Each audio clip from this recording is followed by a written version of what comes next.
Beautiful. I'll just get your consent on the recordings. Beautiful. So I don't really have a presentation prepared for this at all. It really is just talking about different things. So I'll tell you, first of all, why I personally love the Clifton Strengths assessment and how I got into it and all that good stuff. And then I'm literally just going to go from top to bottom of the 34 talents and themes about how they generally show up. And if you have anything to add, like if we're talking about a strength that you have and you want to share how it shows up for you, I will not be opposed to that, because it just adds a bit more depth to the information. And you will be an expert more on your strengths than I am. So that kind of helps fill in the gaps a little bit that way. So first and foremost, I was introduced to Clifton Strengths back in about 2014. My mom became a certified coach through Clifton Strengths because she was always in like human resources and always doing different personality assessments and things like that. But when she stumbled on Clifton Strengths, it actually is now the sole focus of her job, her career, is she is a Clifton Strengths coach for corporations, and she goes in and helps them strategize in their businesses using Clifton Strengths as the main tool to help them figure out how to communicate more effectively and make sure their employees are happy, essentially. And so so I was first introduced to it. My mom was just like, here, take this test. Basically, we became her guinea pigs, which is what I do to people now, is I'm just like, here, do this thing because I want to know more about it. But I also am a geek for that kind of stuff. So I was totally into it. And at this point now, Clifton Strengths has become a language in our family, which is like anytime I go out to my mom's house, we end up pulling out the binder of like all of our family strengths, and we pull out the grid and we're like, oh, that makes so much sense why they do this thing or behave that way. Or it just gives us compassion and understanding when people think differently or behave differently than you do, which is why I absolutely love it. So Donald Clifton is the guy that created Clifton Strengths, and I'm just going to give you a super like generalized story about him. I think it was around the 70s is when he created Clifton Strengths, and the whole point for him was that he was looking around at all these other psychologists and scientists and so on, and they were always just trying to like fix what was wrong with people to get them to a baseline of neutral. And he said, well, what if we applied attention to what is right with people instead of what is wrong with them?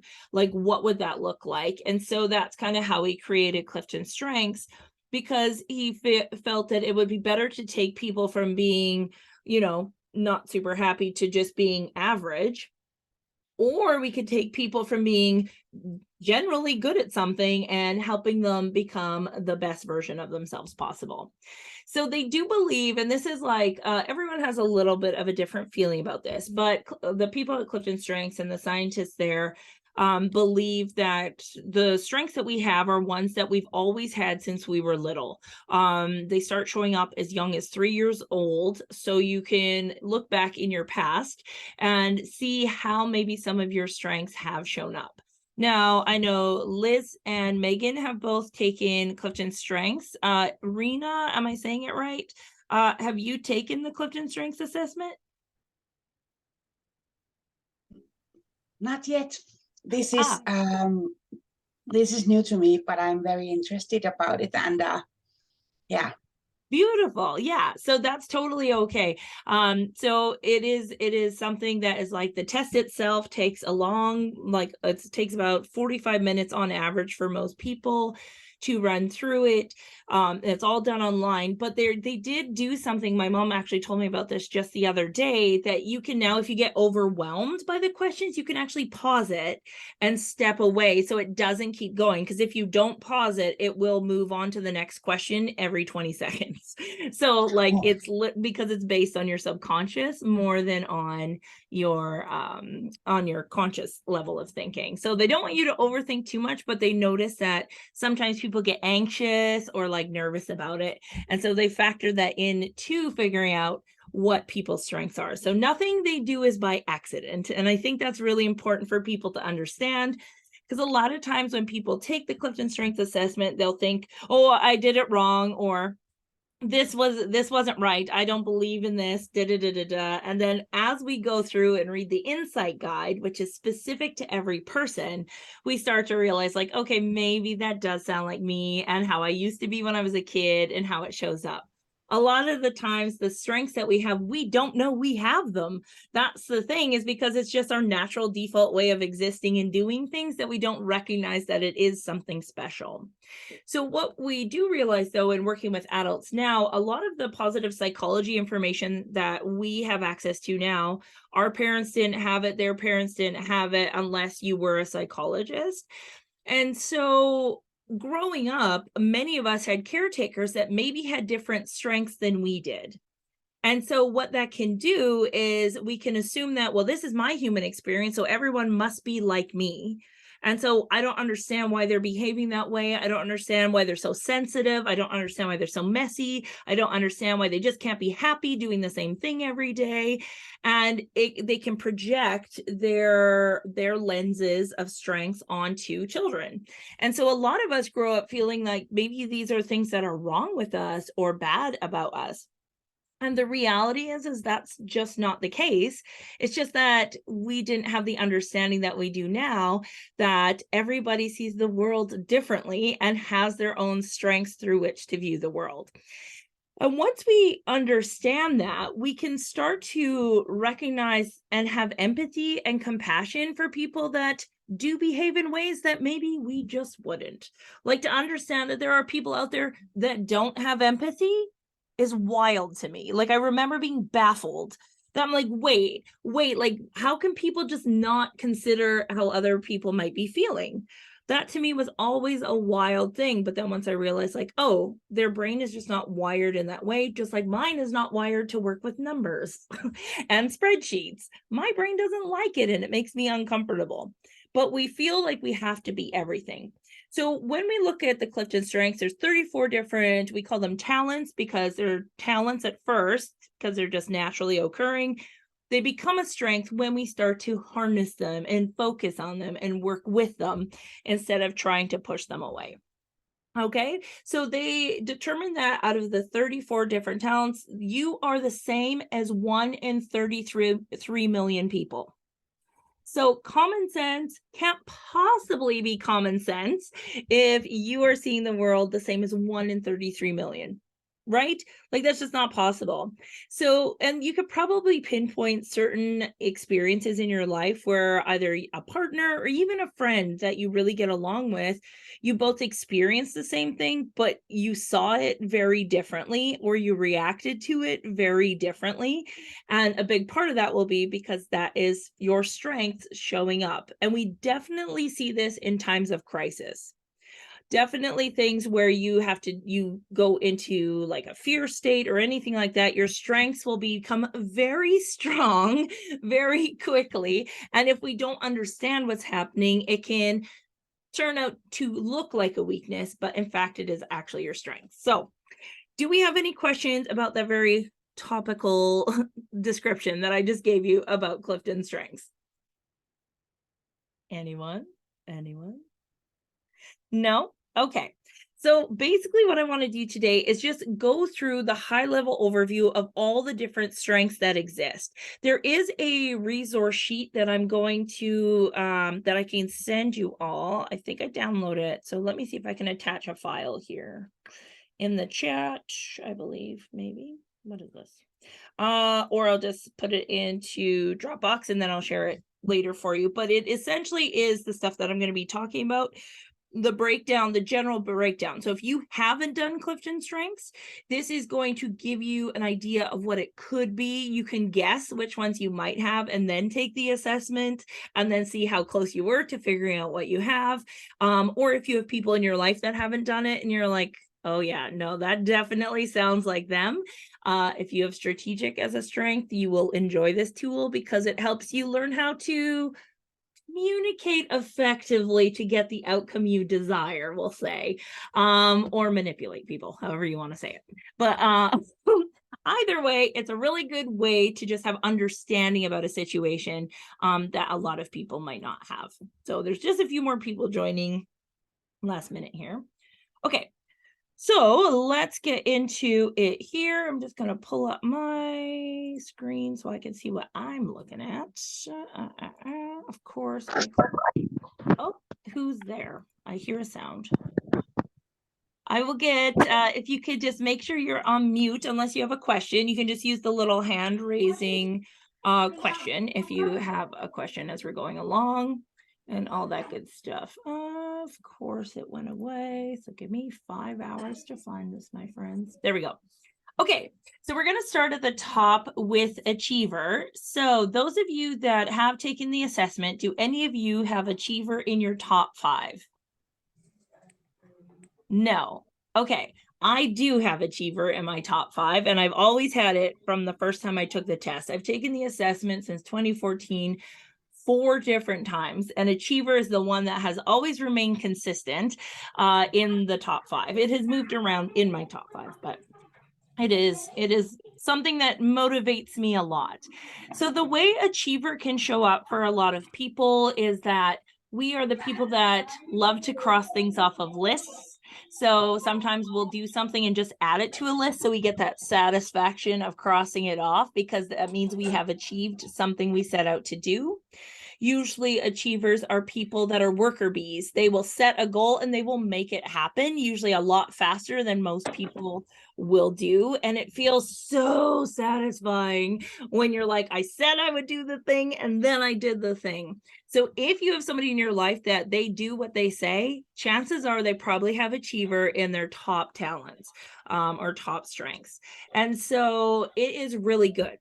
But where achiever can get us into trouble, and I saw this firsthand with myself, is that we never stop to celebrate the achievements that we have, and we can get, we're never content. Basically, it's like, okay, what's next? What's the next thing? And as you can imagine, as a culture, especially in North America, we are very outcome driven. We are very success driven in terms of monetary, in terms of stuff, in terms of things like that. And so as an achiever, this is what motivates us. And it can cause us to, oh, we have somebody else coming in. It can cause us to never feel like it's enough. Like, okay, now that I achieved that, I need to achieve this over here. And we're always looking for more, for more, for more. But the benefit of having achiever is that when you say you're going to do something, chances are it's going to get done and you cross it off your list. So very much what we call worker bees. Does anybody, even if you haven't taken the assessment or you don't have achiever, aside from me, do you know anybody else in your life that you can imagine might have achiever? And how would it show up for them? Or how do you see it showing up for them? If you want to share. I think they have a hard time sitting still, like they have a hard time resting, they have a hard time not feeling productive. Yeah, definitely. And that is something that was one of the things that led to my burnout. And the thing with achiever is we just have to watch is that achievement can come from different things. So at first, when it's what we call in a raw state, when strengths are in a raw state, it's very ego driven more so than anything else. And so I used to feel satisfied and like I was fulfilled in my life when I would achieve a monetary goal or I would get a prize. That was always my thing. I'm like, yes, I won the thing. Like just knowing that was good enough for me. But at some point that becomes unfulfilling because, you can only collect so much stuff. But at some point when it becomes the gift to the world, it's how can I help people achieve things or how can I create achievements by helping other people is where we want to move it towards the strengths direction. So that's kind of achiever in a nutshell, but definitely one of the most more topical things is they will be the people that have a list and just cross things off and they add things to the list just to cross it off because it's already done. So they feel a sense of pride. So the next strength down is activator. And I also have activator in my top 10 and activator is going to activate. Like we are the people that also start shit really quick. We love starting stuff. we get so much energy from like, oh my God, I have this idea. I need to do it today. Like, I cannot think about waiting to do this thing. It has to happen right immediately. And it's almost like choking if you can't get it out. And so activator is really good because it gets going on stuff. Megan says 50,000%. So yeah, it is a go. And the thing is, when it's combined with other strengths, it might mean that you can't wait to say something if you have communication, or you can't wait to start a project. A lot of the times with activator is that we love starting new hobbies. And maybe we get bored of them after like, 2 weeks or 3 weeks, and we pick up something new. So it's really important for us to recognize that that's not a flaw in our design, that we are the people that get things going. The most frustrating thing for activators, though, is sitting around with a group of people that just love to talk about shit and not take any action. It is frustrating. So one of the best things we can say is, hey, when you're ready to move on this, then come get me. Because otherwise we will just be frustrated. So this is one way we can communicate our needs and say, hey, I'm a person that will get it into action for you, but until you're ready to take that step, don't talk to me. I will be very frustrated. Megan says, I've had people view me as impulsive and spin it negatively on me that way. It is a wonderful strength in business. Absolutely. Because you will act on things. You're timely. Like usually you'll see a trend and you can jump on it right away without overthinking it. But that's the thing with activators. We don't think a lot before we act, so we can spend a lot of money and a lot of time. And more often than not, we have to maybe do the thing 3 times because we didn't read the instructions the first time. As somebody that had to record her audiobook 3 times because I didn't read the instructions. The first time I was like, I got this. I'll figure it out as I go. That's the other thing. That is like a common phrase of people with activators. Like, I'll just figure it out. Like, let me just do it. When you're playing board games with people and you all have friends that like love to read the instruction manual, that's like a book. You're like, oh, can we just get going already? Like, let's just figure it out as we play. Liz says, really surprised to find activator at 11, and now you're seeing it more daily. I was going to say you're working on crafts as you're doing this. Yeah, that was maybe me calling you out a little bit. Pick a craft, any craft. It's okay. But it's important for us to know that that is the thing, is like, and here's the important thing to know about strengths. If you don't utilize those strengths, it's going to be depressed for a long time, and then eventually it'll come out in a way that is usually not helpful. So having hobbies that you can start and not feel guilty about not finishing is a great way to keep it going, so that way you don't make impulsive decisions in a business setting or things like that. So having an outlet for it is a really great way. So I think that's actually a really good point there. Rena is pretty sure that she is identifying with activator, which a lot of the people in my circles tend to have some version of activator. I think you got to keep up with me, if I'm being honest, because I'm like, okay, what's next? When I hired my VA, that was literally what I told her. I was like, okay, here's what you need to know about me is when I move, when I say I'm doing something, it's happening. Like, we're going on it, and it's not going to happen in a month from now. It's going to happen before the end of the month. So you got to be ready to go with me when I go. And she was like, okay. But it is good because it can be impulsive. It is good to partner with people that do take more time to think about things or think things through, so you're not spending a lot of money just like throwing spaghetti at the wall and seeing what will stick. So that's activator in a nutshell. This actually, a perfect example is this freaking webinar. I was like, oh, I should do like a thing where I want to talk about the 34 Clifton Strengths, and I'm going away to Phoenix next week. And I was like, I guess I could wait till I get back. I was like, just fucking do it on Saturday. It's fine. I literally thought this up on Wednesday, guys. That's activator. Make it happen.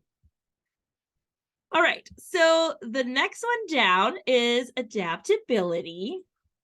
And adaptability is usually, here's a few fun facts about adaptability. Number one, we tend to find adaptability is found in a lot of people that do have ADD or ADHD. Adaptability tends to be in their top 5 to 10, usually. And but the fascinating thing about adaptability is that people that don't feel that they like are easygoing or go with the flow can also have adaptability. It just shows up differently. And let me explain how. So adaptability is the ability to, again, go with the flow for some people, where it's like, yeah, I don't care, whatever you want to do is totally fine. I'll do that. We're very, whatever, laissez-faire, if you will.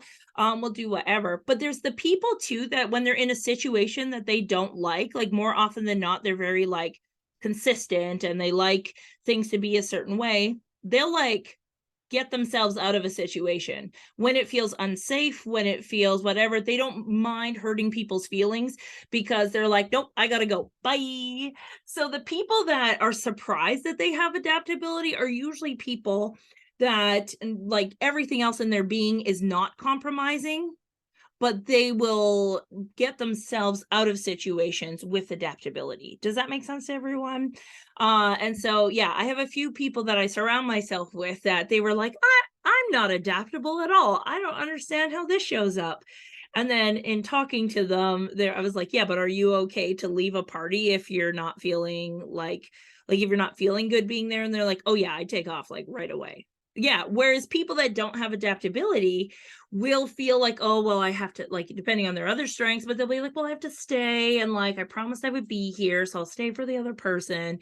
And they'll put themselves in a state of discomfort instead of just leaving. Whereas people with adaptability are fine to yeet themselves out of there. So yeah. So it's very fascinating how it can show up. And that's why like my mom always says, we don't use Clifton Strengths as a hiring tool, because it will, like, if you saw somebody's adaptable, you might be like, oh, that means they're like, loosey goosey, but that's not always the case. So it's important that we recognize the nuances that each strength brings, and also how they can work with other strengths to show up as well. So the other beautiful thing that adaptability brings is that they're all about the present. And this is great because most of us live in the future or we live in the past, and that can cause a lot of anxiety and future tripping, which is not fun for anyone. Or we hold grudges, or we stay stuck in the past. So people with adaptability can bring us into the present, which is really beautiful. They're the ones that say, oh my God, look at the clouds. Oh my gosh, look at that flower growing out of the concrete. Like, they will literally like just make you stop and be present in your day, which is really, really beautiful thing. And so when we're working with people, like in a coaching setting or with clients or things like that, you can tell which clients are like already worried about the end of a session because they don't have adaptability. Probably they have futuristic. They're worried about the end.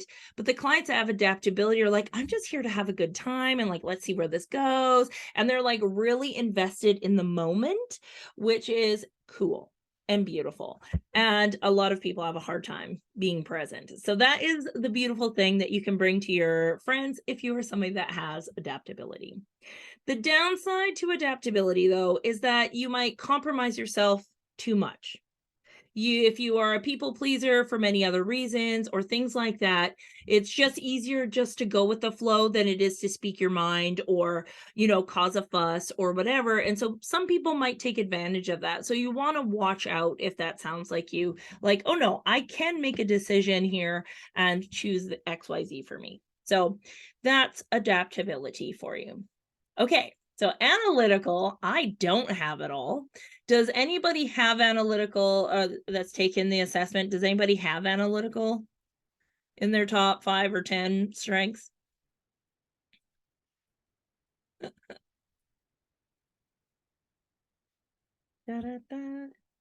Chances are not many people that like know me. If you have analytical, you probably couldn't stand me, if I'm being honest, but just kidding. But my husband has analytical. So people with analytical are very fact-based thinkers. Like, that is their thing. They need facts, but they are always asking questions all the time.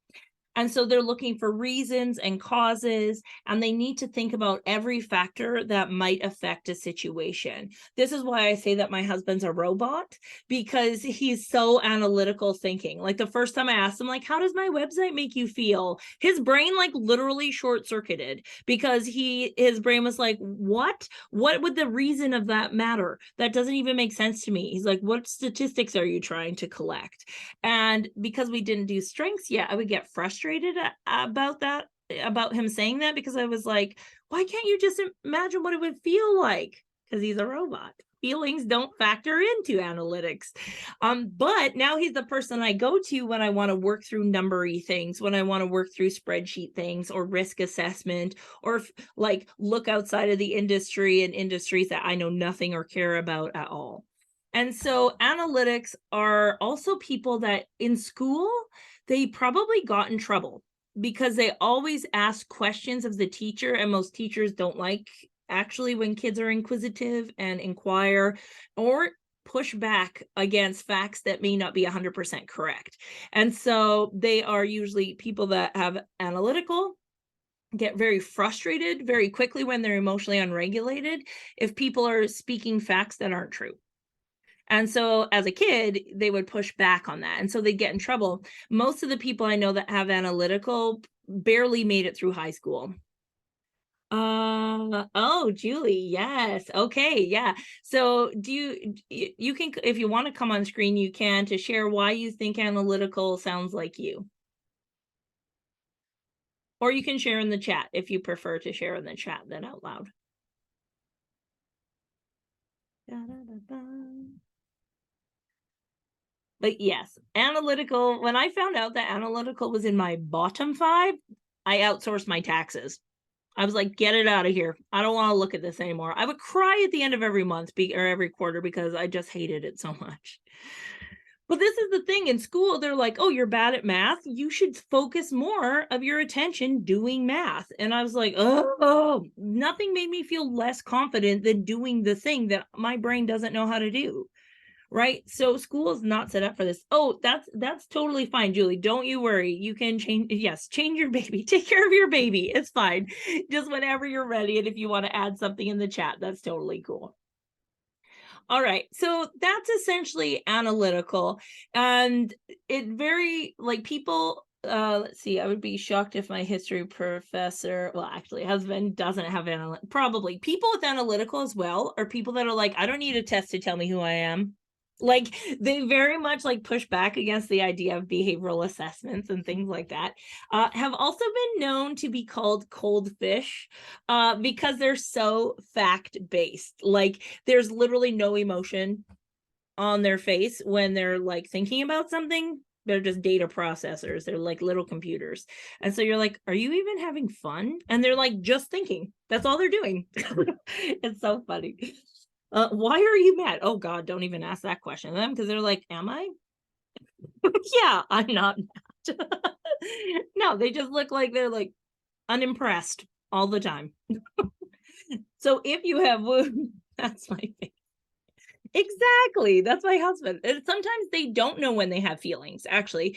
Like, a lot of times people will have analytical and empathy together. And especially people that are socialized as men, they tend to have a harder time embracing that they also have a softness to the analytical side. And it can be really frustrating for them and cause a lot of headaches, because those two things cause a lot of tension for them. So sometimes it does like require somebody to be like, okay, like an empath, to be like, no, but I feel something on you, like you feel sad, so I need you to just dig into it just a little bit, just so we can get that off of you, because it's bugging me. So that's me with my husband all the time. Perfect. Okay, so then we have a ranger. So a ranger as a talent, I tend to find this in people that always rearrange their houses. Like, when they're bored or stressed or whatever, they're like, let's just move stuff around to see if that gives a better flow. I do it about every 3 to 6 months, so I don't think mine's like super arrangey, but a ranger is in my top 10. So it is up there. Also, arrangers tend to be like, when you're a kid, separating your M&Ms or your Skittles or whatever into colors. piles of colors or separating one thing from another thing so you can see the different piles of them. Arranger's all about that. Aha, Liz says she arranges her candy into colors. Exactly. So it literally is about that. And where it can come into play in terms of business or things like that is recognizing orders of operation, making sure, like if you're doing presentations, like, oh, you know what, let's put this over here and see what that flow looks like. Where it can trip you up, though, is that you would just keep rearranging things and just get different outcomes, but not really stick with one that does work, because it drives you nuts to stay the same forever, because you're like, well, let's just try it a little bit like this, and then it can fuck up the whole system. So you got to kind of watch and be like, okay, but it is working, so let's just like let it go and tweak it a little bit if we need to. But yeah, so that's the one thing with Arranger, is just watching that. But Arranger is also good at literally arranging things, events, groups of people, putting the right people in the situation. Again, it depends what other strengths are like around it. If there's a lot of people-y strengths with Arranger, they're going to be good at arranging groups of people or events or things like that that are motivated by people. Whereas if they're more brainy people, they're good at arranging facts and data and things like that into like spreadsheets or like document files, so it's easily to access and find and all that good stuff. And so that's Arranger in a nutshell. But again, it can be a very good procrastination technique to just keep trying to arrange things, to find the right way to do it. But sometimes there isn't a right way, there's just a different way to do it. Yeah, that's Arranger in a nutshell. Okay, so next one is belief. Does anybody have belief? This one's always curious for me. Belief in the top 10 or 5 to 10 if you've taken it. No, that's okay. So belief is core values. Like everyone's got core values, of course. We find things really important, but like unwavering conviction in the face of core values. When people with belief are wrong, they're right in their mind. Like they are loyal as hell. They are stubborn as fuck. They are the people that even when presented with like information that's contradictory to whatever the thing is they believe in, they have a very hard time compromising on their belief.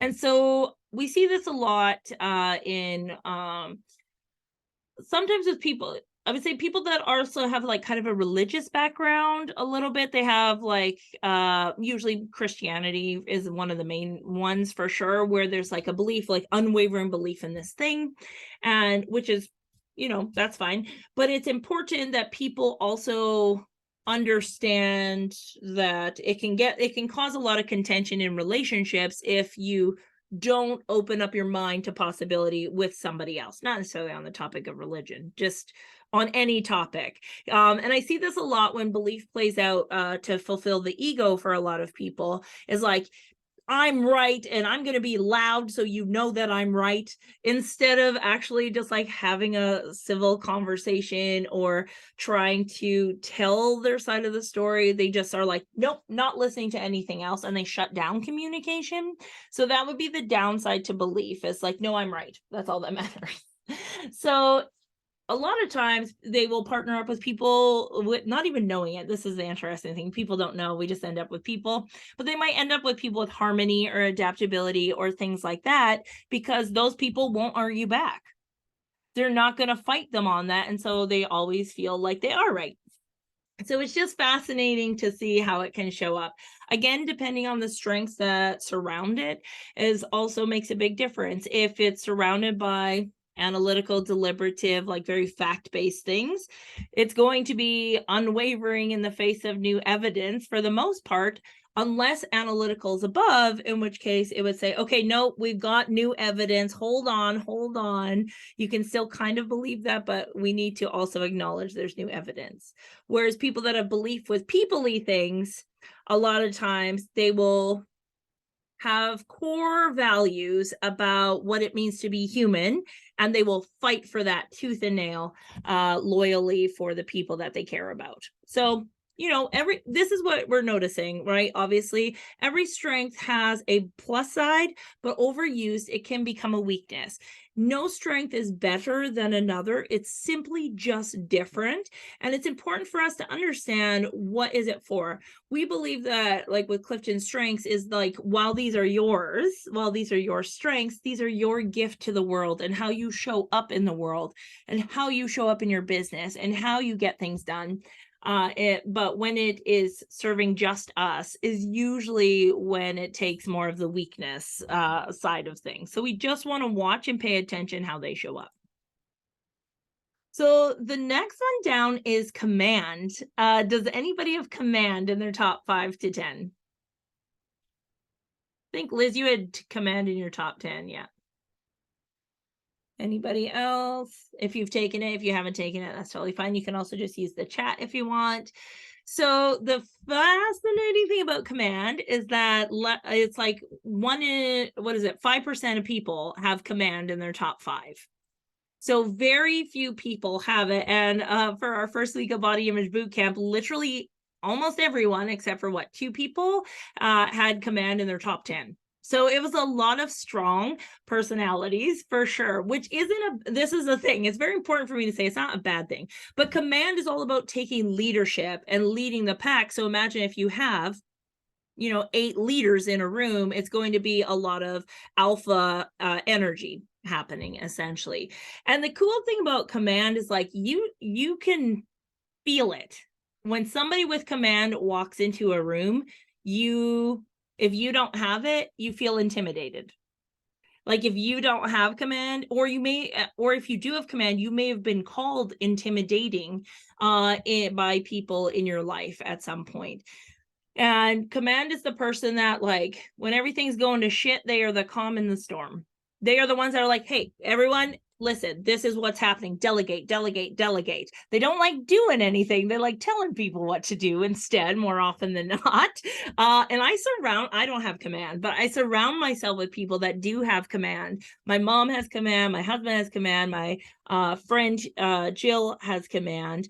And I like it because they just tell me what the fuck to do. And more often than not, I have strategic Liz, which works because I know how to manage people.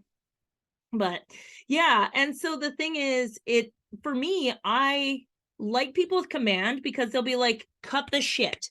This is what's happening. And they're not afraid to have that tough conversation to get people going in the right direction.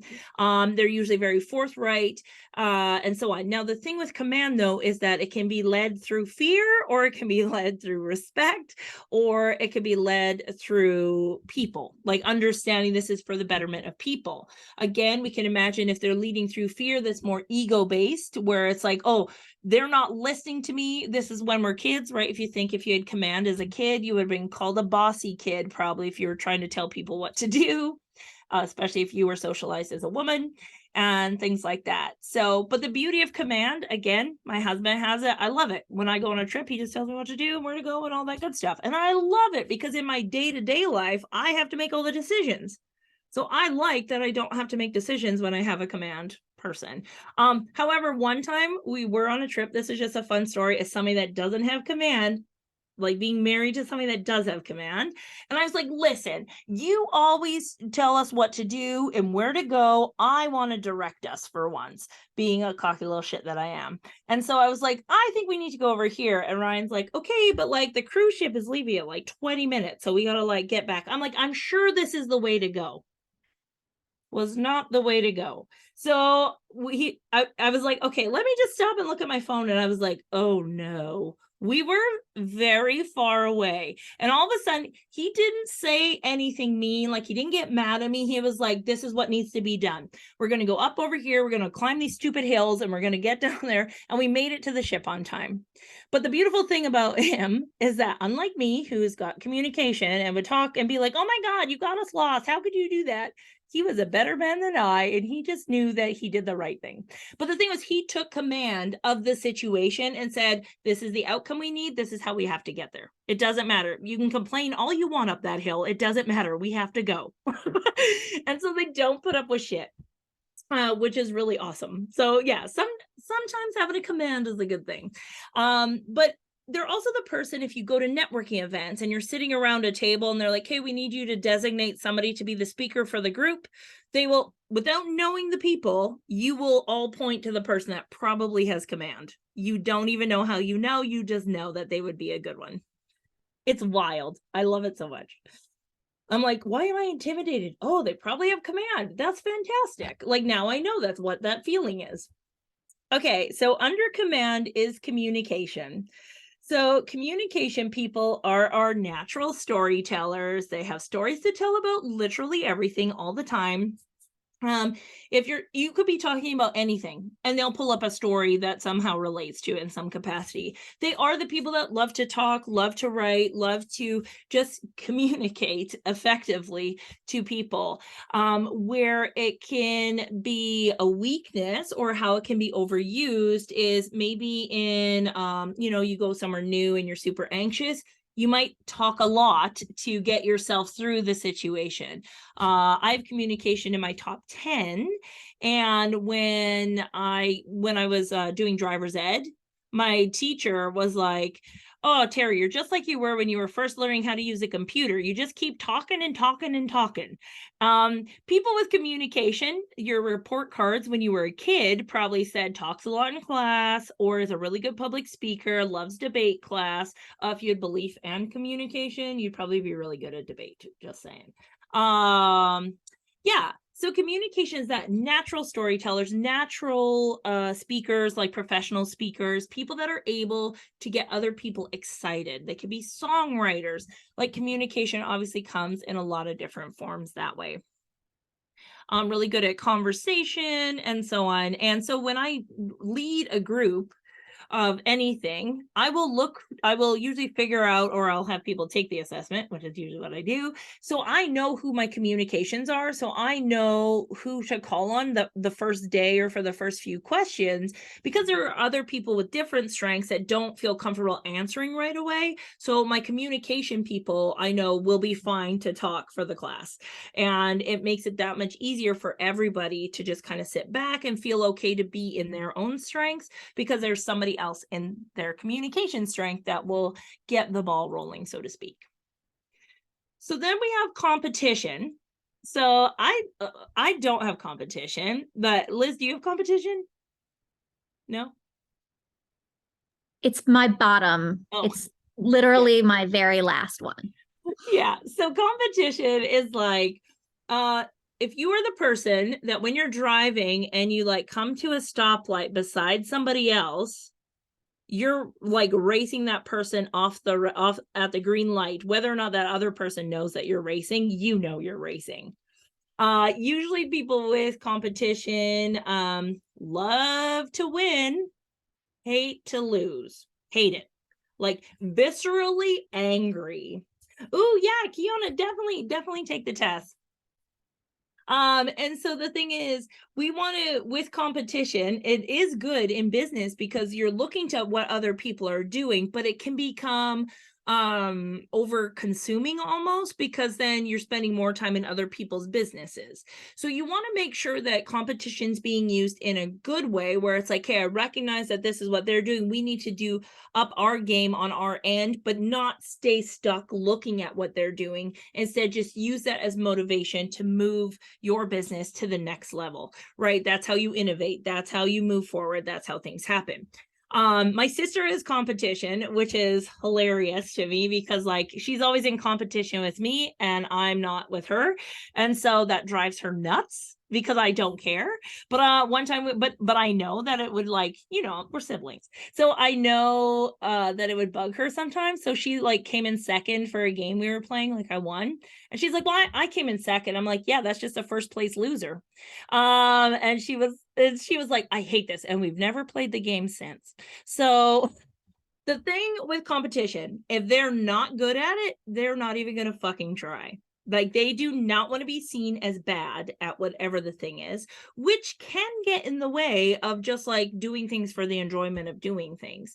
And so it's important to recognize if you get that jealousy, that squidginess that comes up because you're seeing what people similar to you are doing. You might have competition in your top 10. The other thing is use your competition though, but don't look to people who are doing things the way I think of it is like a ladder. Don't look at the people that are on the same rung as you. Be in competition with the people that are 3 rungs ahead of you. Strive to be in competition with those people instead of these people down here. Okay, so that's what I would recommend there. So then we have connectedness. So connectedness for the Empowerment for Everybody class that we're doing right now, literally almost everyone has connectedness in their top 10. And connectedness is all about seeing the big fucking picture, which is wonderful because we can see how all things connect.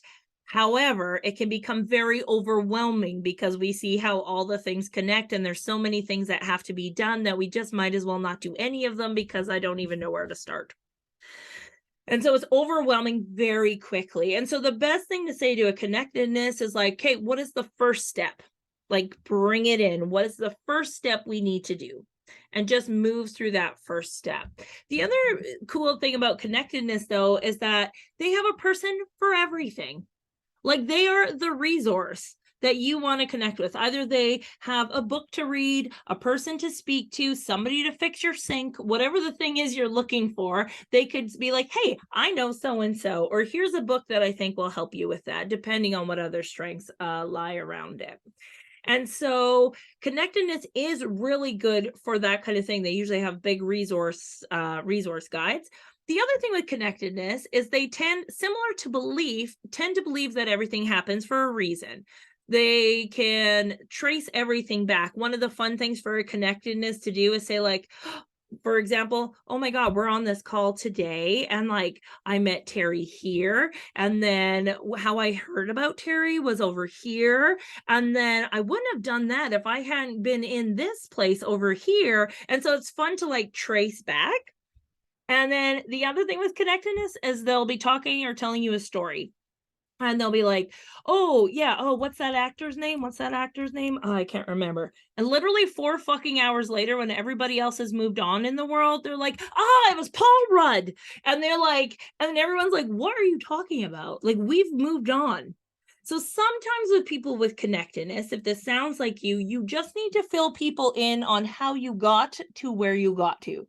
Fill them in on the steps your brain took to get you there so they can follow along with you instead of just shouting out names in the middle of the day. Sometimes it's helpful. So yeah, I have connectedness in my top 10, and I find sometimes in business, or if I don't have like a very clear purpose of where I'm heading or what I'm supposed to be doing, I will literally just do nothing. Like I'll do busy work. That's why I won't say I don't do nothing because I have achiever. So I will just give myself busy work to do, but none of it actually helping me move forward, which makes me feel suffocating almost. Like, where do I start? Like, I don't even know. Cleaning my room, for example, today I was like, okay, just start where you are. Just start where you are. Instead of being like, oh God, there's so much. There's so many books and there's so many things and I don't know where to start. And then I could do this, but then I could do that. I just don't do anything instead. So you got to watch what that feels like in your body and say, okay, what is one thing I can do right now? That's all. Let's just focus on that first thing. Okay. So that's connectedness. Then we have consistency. So I definitely don't have consistency at all in anything of my life, but I do surround myself again with people that tend to have consistency, and I definitely recognize the value in it. So consistency has a few different facets to it, like most of these. Number one is they believe in fairness for all. So it's more about equality than it is about equity. Does that make sense? So they're like, everyone should be treated the same instead of recognizing the individual differences. Does that make sense? So they believe in equality for all. If this happens to them, then this should happen to them as well. It has to be the same across the board. So that's number one, how it can show up like peoply. The other thing with consistency is they need guidelines. If you are somebody that needs to be told exactly what to do, in what order to do it, chances are you might have consistency, or if you know somebody that this sounds like, because if they don't, we call it the goldfish syndrome, similar to connectedness, where they will just kind of bob around because they could do anything. So I will do nothing until somebody says, do step 1. Do step 2, do step 3, do step 4. They are great at routine. They love the consistency of a routine, and that makes them feel confident. These are the people that love a 9 to 5 job with very specific tasks and very specific outcomes to achieve. They just go in, they're the assembly line workers, and they love it so much. But they do need structure of some kind, and they do need some sort of guidelines on what they're doing. So if you're an entrepreneur that has consistency, it can be very overwhelming and not knowing, like, I don't know where to start. I don't know what I'm doing because I could do anything. So it can be beneficial to work with a business coach or somebody that can say step 1, step 2, step 3, working in a mastermind or things like that. So you can kind of get the guidelines that you need.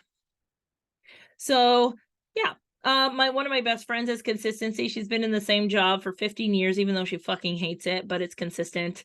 And she knows what to expect. She knows how she can behave. She knows everything. So there's a level of safety and security within that, even though the job itself she dislikes. So you have to watch, again, where is it getting in the way of you living the life that you want? Or how can I apply this strength to make my life better? All right, next is context, and I have not context at all. Context are our historians, our lovers of the past, the people that are like, well, you did this when you were 13, people that throw things in your face that you've already moved on from and forgotten about. Context people also love to know the context. They don't want to just be told, do this thing. They need to know why they should do it, how they should do it, what is the outcome that should be expected of it. They need to know the whole story. Context needs all the details. But most definitely the way we see it is definitely past focused. And what this means is how they move forward is by basing their decisions on things that have happened in the past. So where this can trip you up, though, if you are somebody that has context, is that if you had one bad experience doing something, chances are you will try to avoid doing that thing again, when in fact you may just have to do it differently moving forward, or the timing just wasn't right in the past, and now the timing is right, but you might feel hesitant to get going on it for that reason. So you just want to watch and say, like, oh, where does my brain hang out? Is it in the past, the present, or the future? Everyone's going to be different. And this is also important when you're working towards a common goal with other people, understanding, like, if they're making their decisions based on the past, but you're making decisions based on what you can see in the future, you might come to, it might be wonderful, but it also might be some conflict that happens. So asking more questions, communicating more effectively what you're seeing, what they're seeing, and so on will make it just that much better for everyone. Okay, next is deliberative. So deliberative is all about risk assessment. The people with deliberative tend to do a lot of research on everything before they make, if they take an action. They don't always take action, but they will usually research a lot of things a lot of the time and then try to figure out what is the best. But the other thing is their brain just naturally does risk assessment. So like my husband has it, I don't. No risk assessment over here at all with me. I'm like, I'm doing the thing. I don't care. And then my husband's like, okay, but hold on. Like, let's just like see what is the possibility of that not working out for you. So people with deliberative are good to have in a business setting or things like that, because again, they can prevent you from making impulsive decisions a lot of the time, because they will be like, well, actually, like, the possibility of this happening is quite good, or you know what, take that risk because the possibility of this outcome is very small. So they're really good to have as a bounce board for ideas or execution or things like that. The other thing, like with deliberative with my husband, is this is one of the reasons why I like to travel with him, is because he will have done all the research on the hotels, the rental cars, which is the best train to get, which is the best plane to take at what time. And like, he factors in all the possibilities, and I don't have to fucking do it, because I wouldn't. I'd be like, this is the cheapest, I'm going here. And then I'd get there and it probably would be super great. You know what I mean? And then I would complain about it. So he's like, in order to avoid Terry complaining about things, I will do my risk assessment. People with communication, I tell you, we talk a lot. Okay, so that's deliberative. All right, next up we have developer. Developer people are people that see potential everywhere. You are the people that see potential in people, even when people don't see it themselves. Those of you that do boudoir photography or empowerment photography or anything like that, where you work with people that maybe have a hard time seeing their value or things like that, you might have developer quite high. And we see this, I do see this a lot in the boudoir industry, but you can also see it in relationships that people have had. Developers tend to stay in relationships that are not super conducive for, or not super great for themselves, simply because they see the potential in the other person when the other person doesn't care to see the potential in themselves. So they will stick with that relationship, hoping that the person will see their potential and how wonderful they are, to the point that it can become disastrous for the person that is holding space for that potential. So it's really important to recognize, like, okay, how long am I going to stick with this before I cut my losses, and be okay that they're not moving forward. The other thing with developer here, just a fun ways I've seen it show up trend wise across the board. They tend to love like refurbishing furniture or sewing things from things that already exist, like going to the thrift store, finding something, repurposing it into something new because they see what it could be instead of what it is. Things like that. Love house renovation shows because they're like, oh my god, look at this trashy, like terrible house, and then they made it into this amazing thing. Like that, like is super fulfilling for people with developer. I don't have developer. The other thing with developer, they are patient as hell. Like they have the patience. I mean, if you're sitting with somebody, you know, that's not getting their shit together long enough, yeah, you got to be patient for that. I don't have that at all. If you're not getting your shit together, I am not the person. That's what I will say. I have Maximize here, and we'll talk about that in a minute. But developers are really good. I see lots of makeup artists in the photography industry. Lots of makeup artists tend to have developer. Again, they see the blank canvas and they see what it could become. They see the potential for what is, which is really fascinating and awesome to see. But just watch, if you do have developer, just make sure you know when enough is enough for people taking advantage of you. Okay, that's my heeding call. I was like, don't let people do that to you. All right, so that one was, I was like, where are we at here? Deliver developer. There we go. Okay, discipline is the next one. So discipline, similar to consistency, loves literally the same thing all the time. These are the people that are disciplined in their work ethic. They wake up at 5 every morning. They have the same breakfast. They do the same workout routine. They know putting in the time and the effort consistently over time will give you long-term rewards. And their schedule is literally the most important thing in their life. If anything deviates from the schedule, there's a bit of stress that can happen as a result of that. People with discipline. Again, I don't have discipline, and it would terrify me if I knew exactly what was happening every day and I could not deviate from a schedule. That would cause stress and anxiety for me. But for people with discipline, it gives them a sense of safety to know exactly what's happening, exactly what's going on, and what is to be expected of them and what they can expect of the day. The other thing with discipline is we tend to find they tend to have more like military, like they feel drawn to the military and things like that, where it's very specific instructions as to what is expected of them, and there's no deviation from that, because if there is, there's punishment that will happen or there's consequences to their actions. And so again, discipline is very regimented all the time. And so in entrepreneurship, there's nobody there to tell you exactly what to do all the time, but people with discipline are very good at very quickly grabbing a calendar and saying like, okay, I need a structure, and they will create the structure within which everyone else, themselves and their business people, will work within. These are not people that have a hard time with scheduling. They love a nice tidy schedule, and will make sure that everything fits. If they don't have that, they will be very frustrated, very anxious, and it will be very nerve-wracking for them. But just know with discipline, you are somebody that can create it. So even if you've forgotten, because you have other strengths that might be taking over, discipline can create the structure that is needed to thrive. All right, then we have empathy. Okay, so I think it's really important for me to note that empathy as a strength is different than empathy in real life, kind of.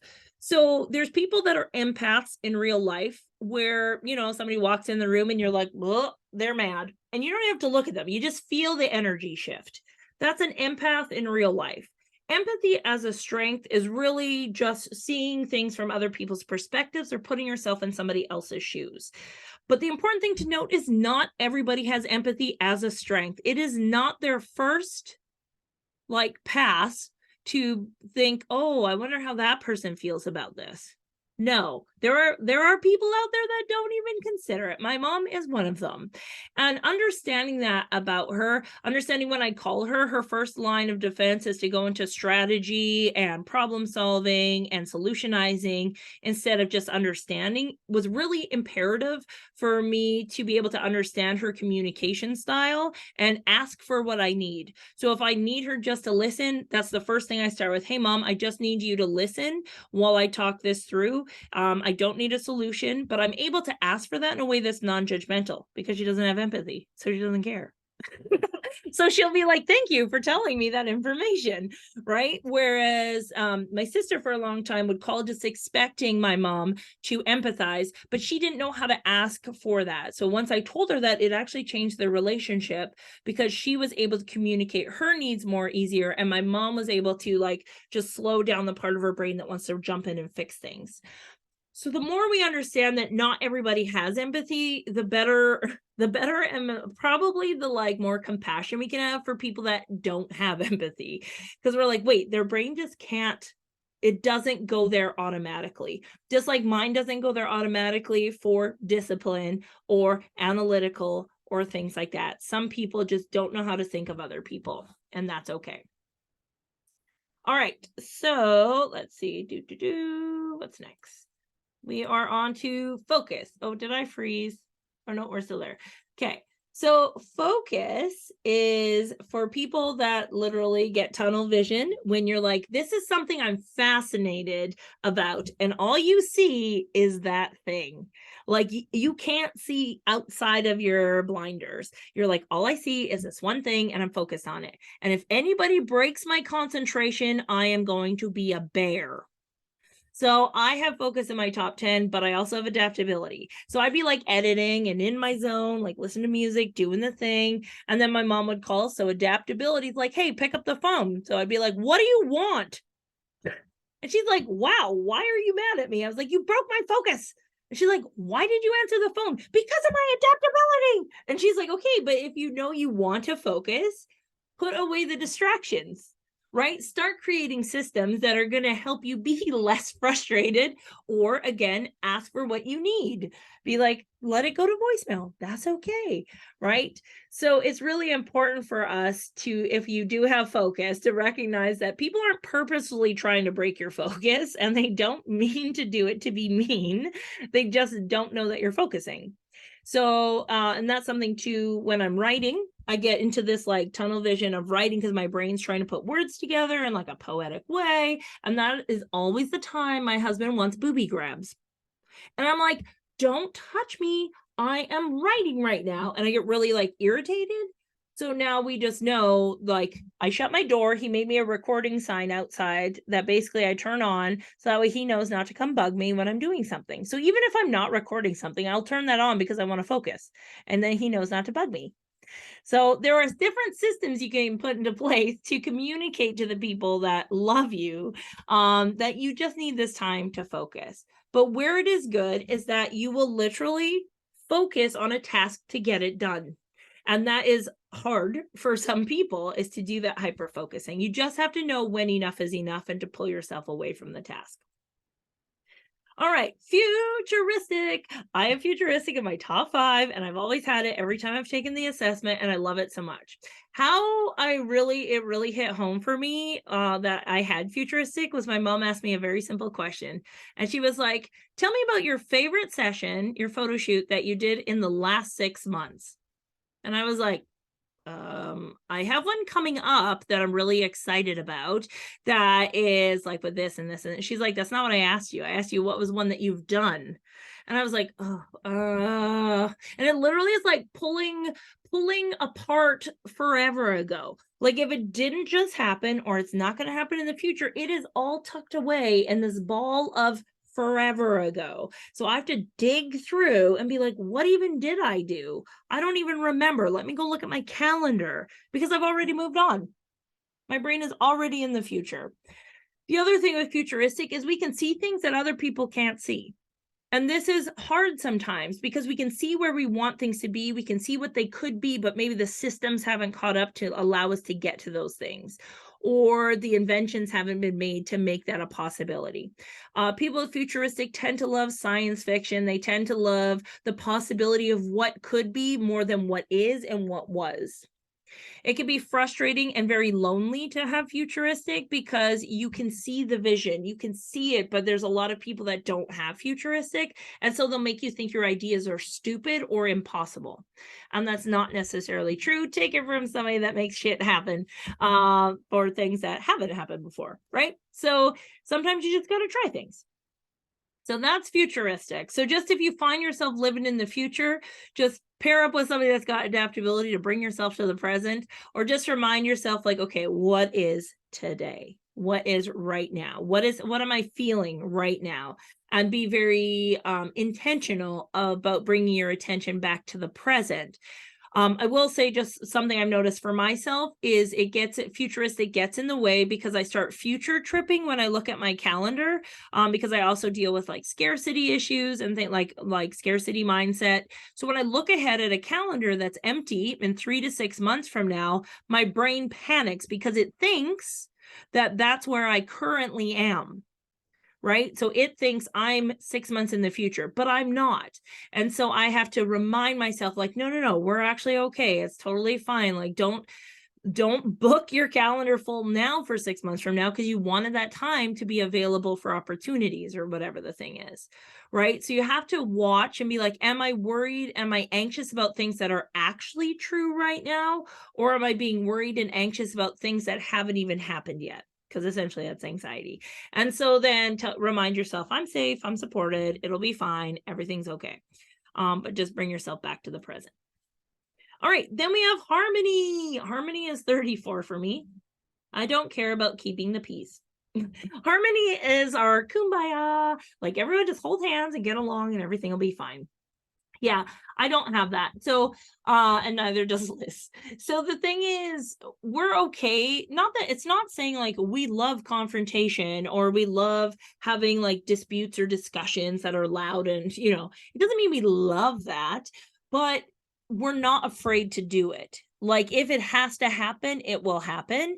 Whereas people with harmony are like, oh God, no. So that week at Body Image Bootcamp, we were at all these commands and very like outspoken women talking loudly with each other. And someone, Beth, my assistant, has harmony in her top 5. And so I could feel her. So I had them doing that in front of me and Beth behind me. And I could feel Beth like squidginess, like she just wanted to like hide inside of her shirt because she did her everything in her being was just like, everyone just calm down, like everyone, let's just get along, even though everyone was getting along. It's just that's how they got along. And so it was really fascinating to feel like these two different energies coming at me. Like I was like, this is why I guess I'm broad, so I can handle all of the things coming at me. But it was really a really good experience to feel how it felt for somebody with harmony to be around folks that don't have harmony as high. And so it's interesting because my husband has command, but he also has harmony in his top 10. And so he will take control, but then he will feel this sense of like, ugh, afterwards, because his harmony had to disrupt something, or his command disrupted something, and then his harmony gets squidgy about it. The other thing is when I have like conversations with his less than desirable uncle, who is quite racist and terrible, I'm not afraid to call him out on that bullshit. And Ryan literally walks into the room and he'll walk right the fuck out because he's like, I don't like this energy at all. Like, he just can't do that. And he does things a different way. And so harmony is, and the way we think about this, if you feel this is you, like when you walk into a room and you feel any sort of contention, you probably have harmony pretty high up. Now imagine being a kid that has harmony and being in a household where maybe yelling was the love language. Imagine the anxiety that would create for a small child that doesn't know why they want to keep the peace, or how much people pleasing they would try to do in order to like just make everyone calm down and get along together. Like how much that child would feel like they had to fix the thing. And we see that a lot with people with harmony, is that it literally causes like severe anxiety if somebody just raises a voice just a little bit. So it's really important for us to recognize if you have a child that's super sensitive or things like that, they might have harmony. And so you might want to have a conversation with them about that as well. Okay, so then we move down to ideation.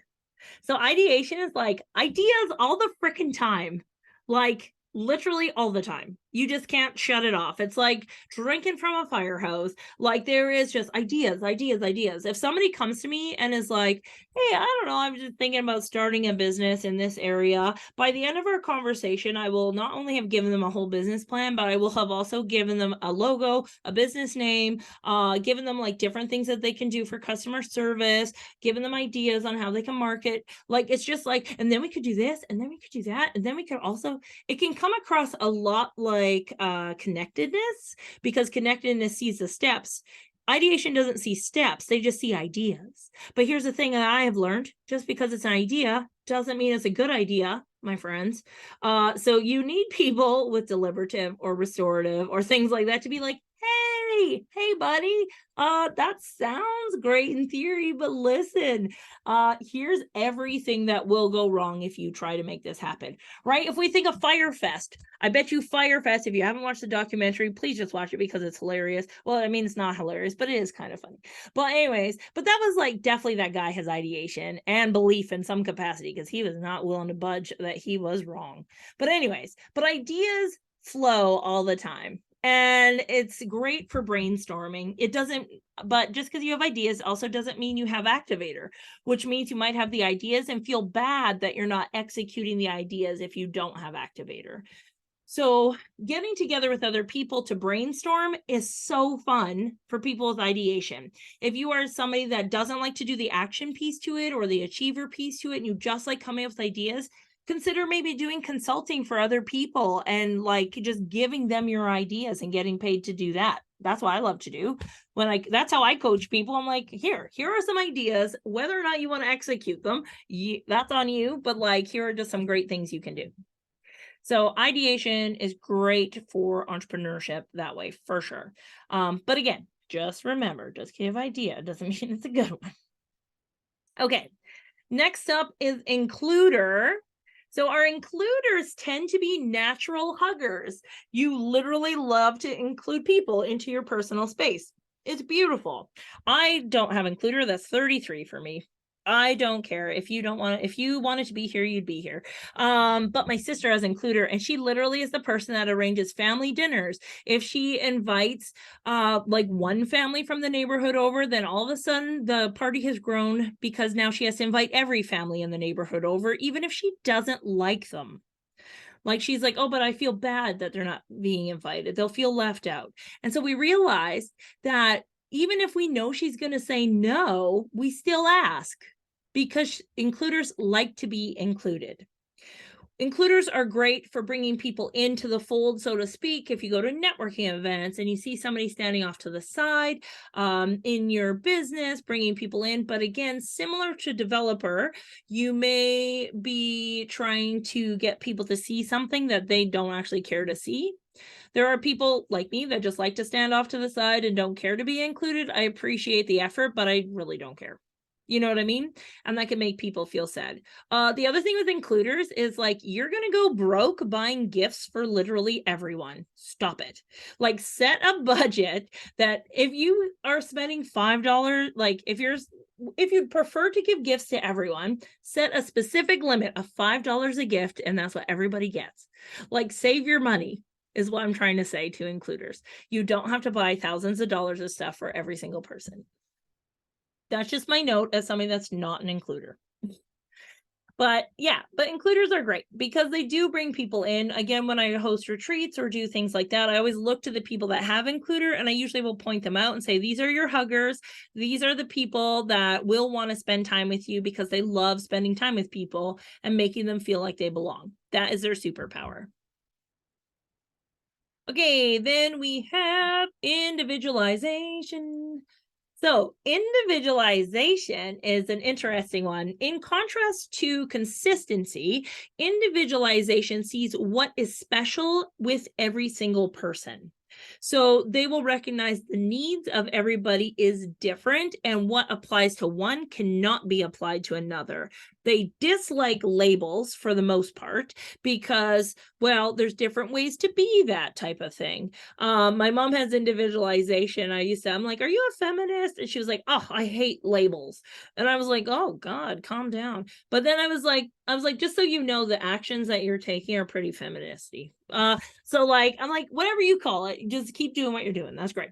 But that's the thing, is like, they definitely would prefer not to be labeled as a whole, like a monolith. That's like, individualization hates monoliths. Like, no, that is not a thing that should ever happen. And it's really important for them to understand that. So the other thing with individualization, though, is like, they are the best fucking gift givers. Like, every single person will get a gift that is specific to them in a specific way, and you know they actually thought about it. I mean, unique special flower, yes. And actually, it was interesting because it was at Body Image Bootcamp with the group of everyone's command and individualization. What we saw was the extreme of that, where it's like, I need to stand out this way, but because command was there, it was excessive. And so it's important, though, but that gave us information to know that instead of like taking it personally or whatever, it gave us the information we needed to be able to have compassion and say, oh, I can understand why they would feel this or feel the need to say this thing or do this thing. And so individualization, and I had never realized individualization shows up like that with command.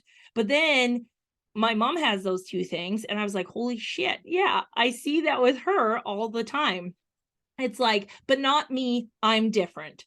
Like, that's a huge thing. And it's like, okay, but in some capacity, we're also fucking human. Like, we are the same in some capacities. So it's important for people with individualization, while they see the specialness in everyone, they also desire for people to see their special and uniqueness as well.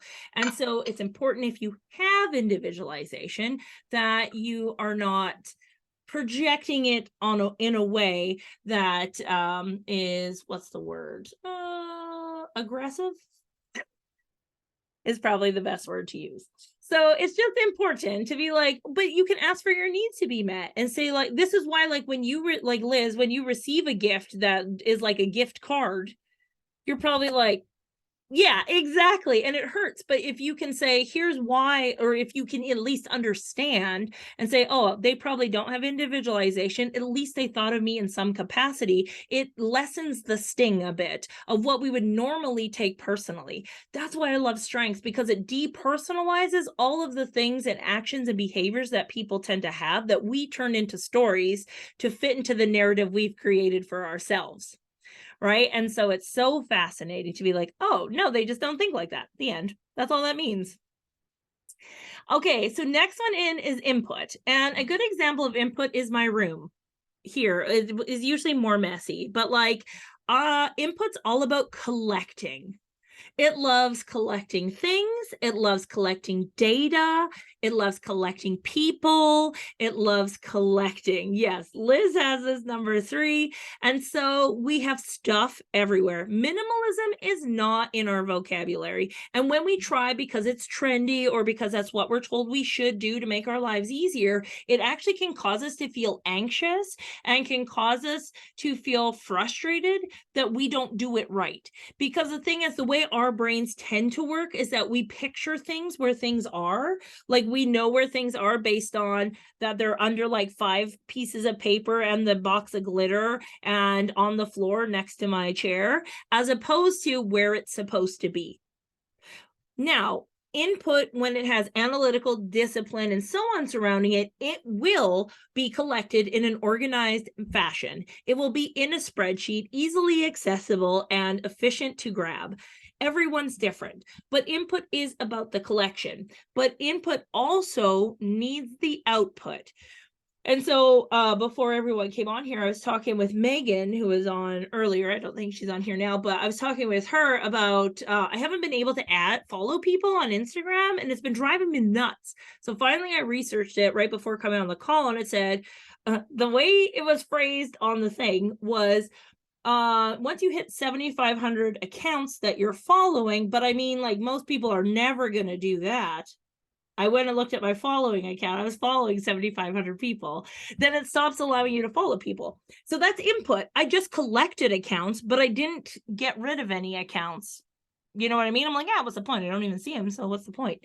But input needs output, or else you won't be able to add new friends. But so it's important for us to recognize when is it becoming too much clutter, because just like with stuff and your room becomes cluttered and messy, if you're collecting data and information and waiting for the right time to use it, your head is going to become cluttered and full of stuff. Then you can combine that with connectedness, and all of a sudden you could do anything and everything with all this information that you have, and then you just do nothing because your brain is so overwhelmed and you don't know where to start and you don't know what to do.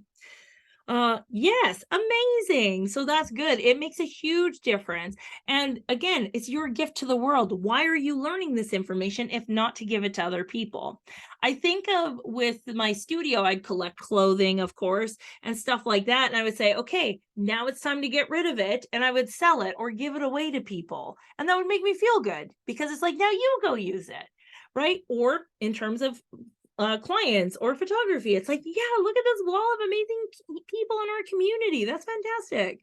So it's important just to know in also needs out. When you feel cluttered in your life, it's time to clean up a little bit and just like put things aside. But input is a fun one for sure. All right. So intellection is our next one, which is our thinkers. These are people this was a really good learning lesson for me. People with intellection, number one, when they're learning something, usually won't write things down, usually will look like they're not having a good time. And because their brain is a literal computer processing everything that's being taken in, they just sit there like this. And as somebody that feeds off energy and like excitement and engagement, at first I would take it personally, like, oh my God, are they not having fun? Once I realized that that's just intellection, they're just processing information, it made it so much easier to be a facilitator. The other thing with intellection, though, is that in school, they would be called on to ask or to answer a question, but not given the time to think of the answer they actually wanted to give. And so they learned very quickly how to give the answer that's expected or to just say, I don't know, and then shut down. And so one of the things I started to do at my things is say, if you have intellection, don't feel you have to answer right away. Like if you need time to think, say, hey, I just need a minute to think about this and then come back when you have the answer. So people with intellection need the time to process, which is why if you're on this call and you want to take this information out of here or whatever, you're going to need time to percolate this. It's not going to like set in right away. You need to figure out how it works for you and how it applies to other things. And your brain needs to literally process it. The other thing I've noticed with people with intellection, you tend to be sometimes diagnosed with anxiety, or you just experience anxiety a lot. And a big part of that is because you will talk yourself into stories of things that are happening. You'll start here with a thought and be like, well, that probably means this. And then with connectedness and ideation, then all of a sudden it's all combined. And all of a sudden you've worked yourself into a story that's not based in any reality or truth. Combined with futuristic, you're future tripping, right? All of those things. So what I've encouraged people to do that have intellection is to say, you can think about it, but give yourself a timeline. So I will think about this for 24 hours, then I have to make a decision. Or I have to think about this for a week, but then I have to make a decision. So saying it out loud will give your brain the time to do what it needs to do, but also get the thing done that needs to be done. Unless you have something that's just like you're doing it now, but that just makes you feel anxious because then you don't feel like you had time to think about it. So, and if you, this is the thing. So my husband has intellection and every response is, I don't know. And I'm like, you are the smartest fucking person I know. I know you know the answer. You just need time to get it out. So I would tell him, it's like, don't say, I don't know. Instead, just say, I need a minute to think about it, which it communicates to me that, okay, I won't push you for more information. But it was so frustrating because I'm like, every time you say, I don't know, I think that like downplays your intelligence. And so, yeah, but that's something that people learn in school so they don't get in trouble, right? So then we moved down, speaking of school, we moved down to learner. So I have learner in my top 10 and I love to learn anything about everything. So this is why I have books, stacks of books. You can't see them because they're all in front. This is purposeful. But stacks of books. When I'm interested in a subject, I will not buy one book on the subject. I will buy 5 to 6 books so I have a well-rounded view of said subject. Will I read all of those books through from front to back?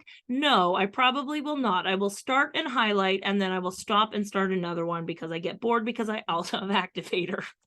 So it's important, again, with learners to recognize when is it becoming a distraction or procrastination technique, because a lot of times we're like, well, if I just learn a bit more about this, then I'll be ready. If I get this certification, then I'll be ready to do this, right? And learners are great for rabbit trails. They start here and then they're like learning over here, and then all of a sudden they've just learned something. But what's important to know is if you do have learner, because what tends to happen in our business is we get so focused on doing business that we stop taking in information. We stop making time to read. We stop making time to go to conferences for things we just enjoy learning about. We stop watching documentaries. We stop learning things. And that can actually make us feel really fucking depressed. And so you need to build learning into your work somehow, or not into your work, but into your life schedule. So making sure that you have time to read on the weekends or every night, or making sure you have time, you say like, hey, I'm going to watch one documentary every week, just about anything, just to learn about something. But making sure that you're learning, because I have noticed as somebody that has learner, when I don't, I get depressed. Carol says, this is why I made myself make time for this. Oh, thanks. Yeah, because it's learning something, and it doesn't have to be something you normally are excited about, but you never know how information is going to help you. So learning is really important. Just make sure it's not too much learning that it prevents you from doing the thing that you're supposed to be doing.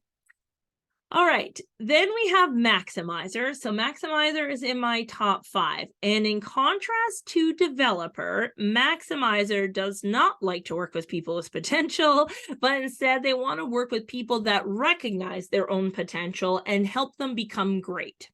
So we take people from being good to being great, or we take, content that's already out there and builds upon it to revolutionize it, or things like that. We take things from good to great instead of from bleh to average. So developers get them to that middle part, and then maximizers take them to the next level usually. The downside to maximizer though is that what is good enough?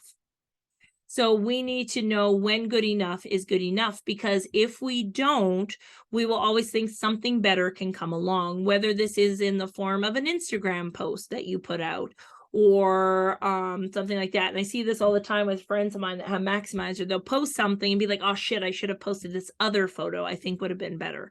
But it's like, but you did it. So just let it go. Futuristic is like, we're only moving forward, never back.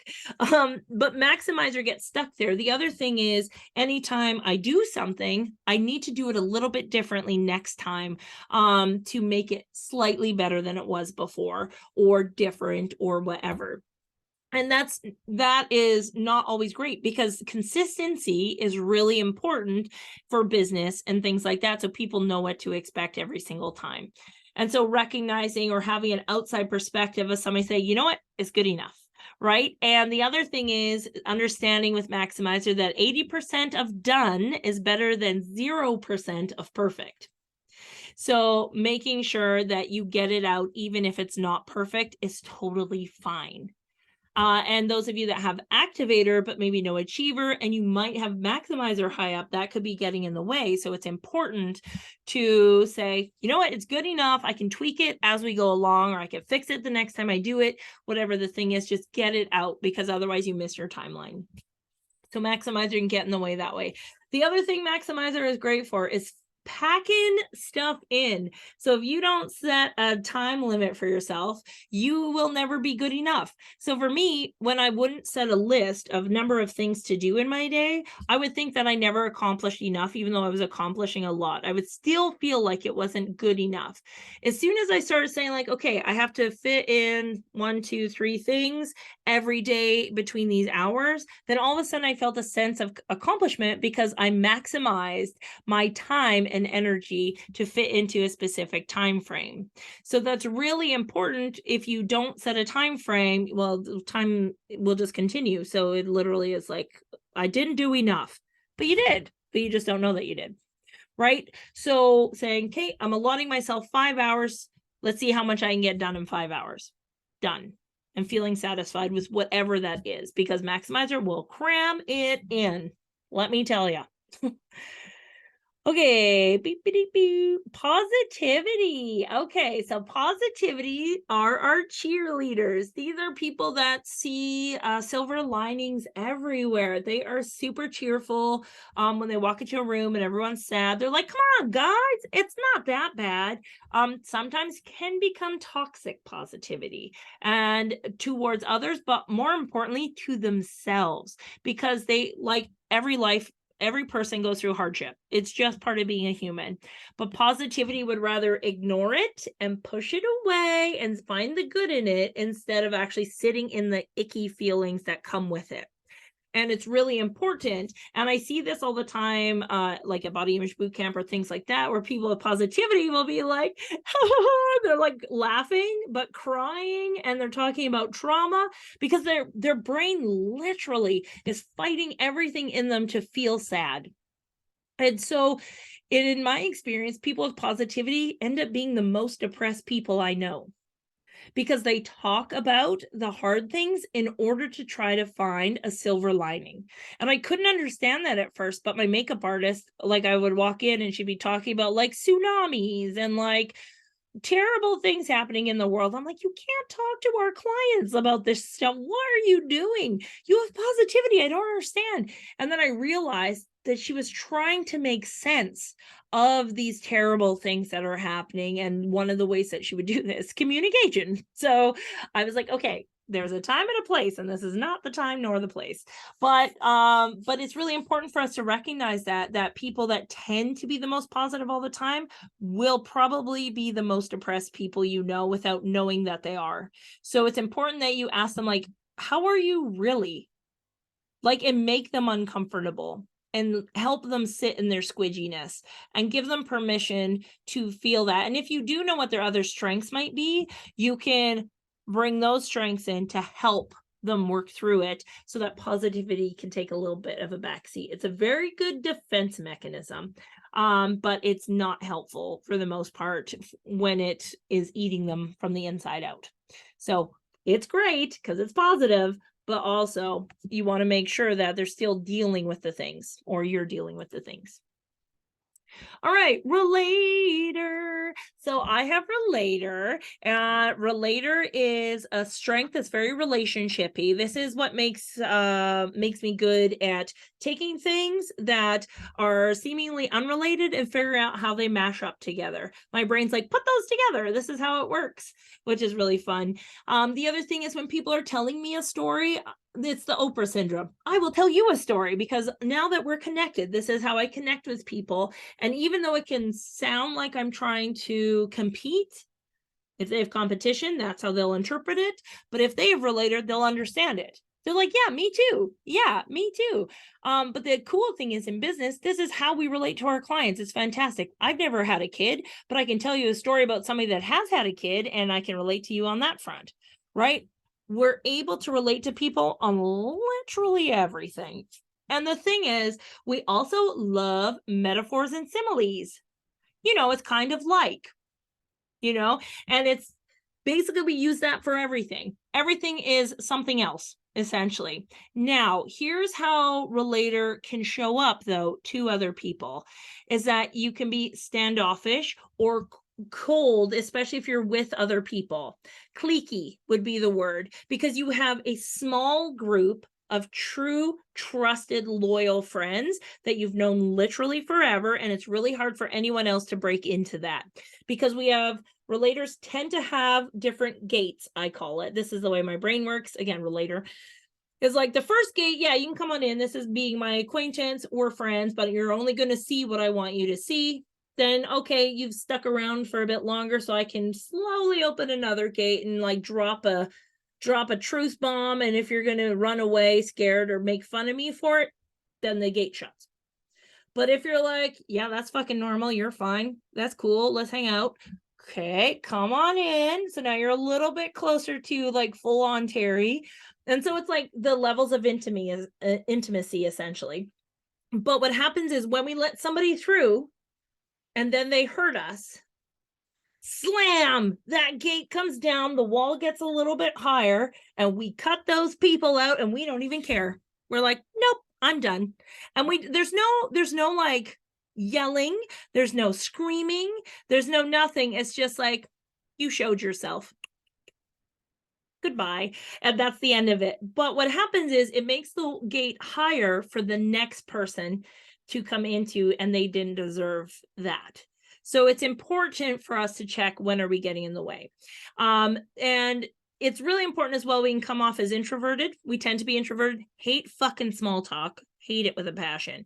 Going to networking events is a nightmare for people with relator, unless they're going with a friend they already know, because then they can talk to that person. But that's not networking. So instead, if you are somebody that sounds like that's like, oh, the thought of networking drives me nuts, go with a purpose in mind. My favorite thing was always offering to speak on a specific topic, because then I would say, this is me in a nutshell and everything you need to know about me from the stage. So then when people came up to talk about me, I knew they already knew, and then they wouldn't be surprised or shocked or abandon me if I dropped that information in a conversation. So it gave me a purpose, and it got people to know me, and I was still able to network in the way that made sense for me. Also, give yourself a time limit. I'll go for 1 hour. That's it. I just have to go for an hour, meet 5 people, and that's it. And then get out. Make it a game. But relators hate networking. And so it's important to know, woo is our last one we're going to talk about. But woo people are the opposite of relator. They just love everyone. Strangers or friends you haven't met yet. So relators are like cats. Okay, like you got to let them come to you. Woos are like golden retrievers. And so they're like, you're gonna love me. And the cat's like, leave me the fuck alone. And the harder this one tries, the harder this one runs away. So it's important for woos to recognize there is a dynamic at play here, and you're not gonna win if you keep pushing. But we'll get into that in a minute. Okay, so that's relator. Okay, next up is responsibility. I don't have this in my top 5 at all. My husband does, thankfully. So somebody's responsible. But people with responsibility, it can kind of act, I guess, similar to developer would, where they will take things from other people. Like I'll do that for you. I'll do that for you. They're yes people all the time, even when it's not in their best interest to be yes people.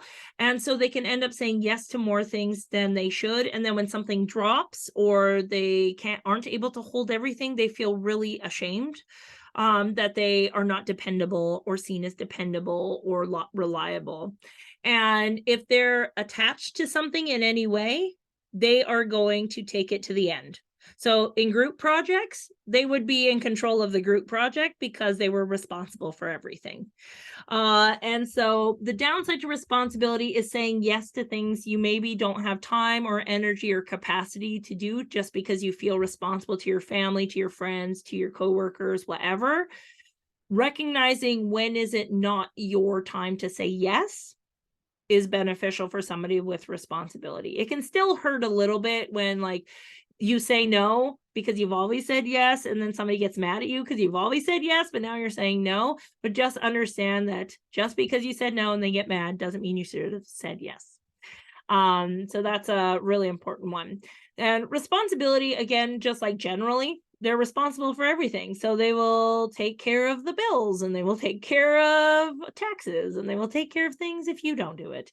But that's not really fair to them if it's not their work to be done. So I took advantage of that of my husband for the first few years. And then I was like, outsource it. There are people that love this that also don't have full-time, that is their full-time job. So make sure you're communicating effectively that way. Let's see what else. They're committed to stable values such as honesty and loyalty. They are loyal as hell. Similar to a golden retriever. They will be there always for you. They're the people you can count on time and time again. But just make sure you're not being taken advantage of if you are somebody that has responsibility, or if you know somebody that has responsibility, you're not taking advantage of them. Okay, then we have restorative. Restoratives are people that tend to be seen as negative because they see problems literally everywhere. They see, this is why it's good when you have ideation to have somebody with restorative to be like, yes, I see your idea, but here's all the problems. Beep, boop, beep, boop, beep, boop. But while it is a good thing, it can also come across to other people as being a negative Nelly or a Debbie Downer, that you are saying no to things, even though it's out of goodness, right? Everyone's intent is positive for the most part. Of course, there's people out there that are terrible, but everybody's intent for the most part is they want to avoid pain or help you avoid pain.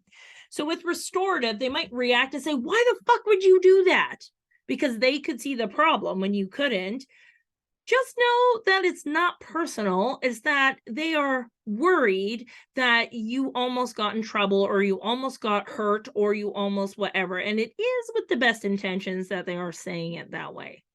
But people that have restorative are natural problem seers, but also natural problem solvers. And why this is important to know is if you are not having any problems, or you're not working on like fixing problems in your work, you are going to create problems for you to solve.